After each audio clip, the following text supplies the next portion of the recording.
No more blank check wars. Senator Bernie Sanders' No War Against Iran Act forces Congress, not the president, to authorize any military actions in the Swana region. Welcome back to Theocracy Watch, where we keep score on every power grab in Washington driven by ideological agendas. This is Theocracy Watch.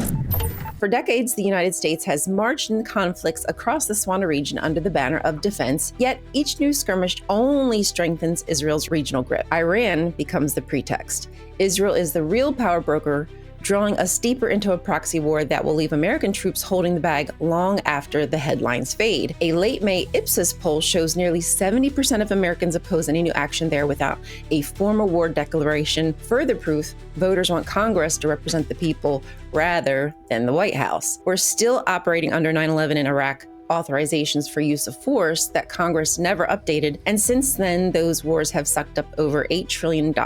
Money that has not helped the American citizens, but it has lined the pockets of Lockheed, Raytheon, and other war profiteers.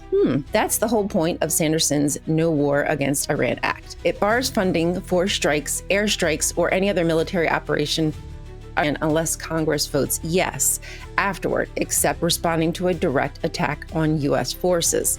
No more backdoor campaigns, no more emergencies as cover. Meanwhile, back home, Trump and his allies have shown their contempt for those same service members. They've slashed VA funding, opening pathways to report employees for anti-Christian bias, stripped protections from single-parent vets and registered Democrats, and turned healthcare into a loyalty test.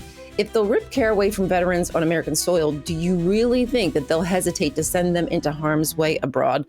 Get real. Endless proxy fights don't just drain the treasury, they leave vets scarred. VA backlogs in crisis and opens the door for rivals like Russia and China to fill the void. Congress needs teeth, not just talking points. It's time for lawmakers to stand up, not only for constitutional checks and balances, like what they're supposed to do, but for the service people who continue to pay in blood while the swamp drools over the profit. Because treating war like a stage prop hollows out both our military and our democracy, opening the door for Trump's unchecked power. So stay curious. This has been Theocracy Watch. It's not a surprise, is it? It's just, it continues. What are your thoughts, Dr. Troy? It illustrates what I was talking about before. Like you think there's no more straws that could possibly, those are just extra straws that they just pile on the camel, and you got nothing to worry about. You can put as many you can walk down Fifth Avenue and shoot somebody, put that straw on, and it's fine. Everything's fine. There's layers to what's happening. There are, and we could divert and talk about the things going on over in the Middle East a little bit if we can, because we just can't. Me and Ryan, we've discovered we both have ADD, and there's no way we're not going to be able to stay on topic. So we just kind of given up on it to embrace our life and not be miserable. Anyway, I'm gonna for a show of hands, anybody out there in the chat now, what you said is that they're gonna do funds for they want to block funds for fighting against Iran unless the United States forces get attacked by Iran. Right? Now, can anybody show of hands in the chat, imagine if would secretly attack like an American warship and pretend it was Iran? Would they do that? Oh, wait a second. They already have attacked American warships. What? False flag? I know. It's crazy stuff. We've never participated in false flag operations on this soil or on other countries' land. That's right. Never. That's right.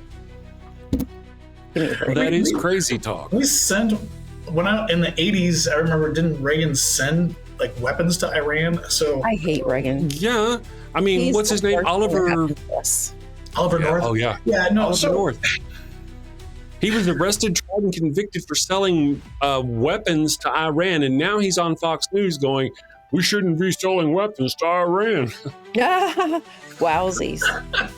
I'm just saying, You guys, it's highly concerning watching our president yap and put stuff up on Truth Social and just run his mouth. And then all of a sudden, the last couple days, you see pictures of him, and he's like, "Oh shit! I gotta make it ooh!" And it's a completely different. He's very serious and solemn. And he's like, "Oh, it's a war. It's a proxy war." Yeah, I have no shit's confidence. getting real. I have no confidence that this is going to end well. Not a shred of confidence. No, I'm very worried. Right. I think there's a lot of people who are pulling the strings in the background, and oftentimes I'm concerned with the fact that Trump may not really know what's going on. Not that he's incompetent.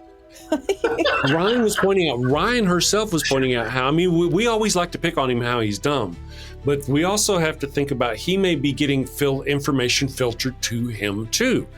And Ryan showed us, she had a short where she showed us the Fox News. There's PBS during his speech at the press conference or at the parade, and they're like, Donald Trump, and you could hear crickets. There was no sound. Then the Fox News came up, and you could see the same thing on it, and there was cheering and all that. And Ryan was saying that Trump saw that and he's like, hey, wait a second. Is Fox misleading me on how many people were really, and if he's not really sure, it would make sense. That's what happens in Russia, right? It's an echo chamber. Yeah. No, Putin. If you don't tell Putin what he wants to hear, you might not end up with a head. So I fear that might be happening here. You guys, truth matters. Reality matters. Reason matters. Science matters. Mm-hmm. Reality is important. Well, I feel like we've been under attack with misinformation from literally the Russian government since about 2013 to 2015. Concerted, well-financed attack between trolls, bots, documented. Absolutely. And it's conspiratorial. This is like actual, factual, happened. That's right. And they have worked with our right-wing political party on several occasions. We worked with political talking heads like Tim Pool, paid him money, not necessarily in order to change his position on anything, but just to keep him doing what he was doing, because he was actually, they were singing the same song, Mm-hmm. So if we could get out from underneath, if Russia would fall and the misinformation farms and the troll farms and the bot farms out there in Russia that are sitting here spreading all this misinformation were to collapse, that would be a good thing. And then if we were to enact laws in the United States, like I've harped on before, about misinformation, intentional misinformation in a political campaign should get the political candidate jail time. Not fines, because the rich man pays fines. Jeez. Yeah, I mean... Because that's part of what got Donald. Not all of America is as dumb as we really like to joke and think they are. There was billions of dollars spent misinforming them about the reality of the circumstances, vilifying candidates and all this other business. So